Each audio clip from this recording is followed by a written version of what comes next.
थोड़ा यार करन दो सानू साडा जमहूरी हक है हम जमहूरियत है पुरअमन एहतजाज करना हमारा हक है पुरअमन एहतजाज हम कर सकते हैं अगर एक पत्ता भी ले तो हम जिम्मेदार हैं इस बात पे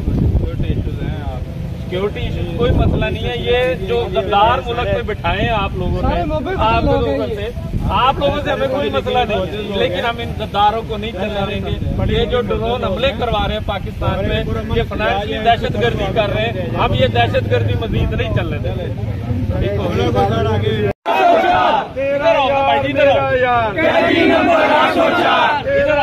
मेरा यार नावरदार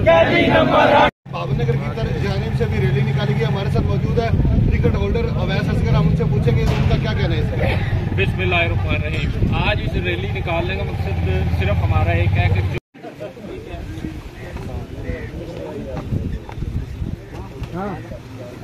हाँ ये भी ले ये भी सब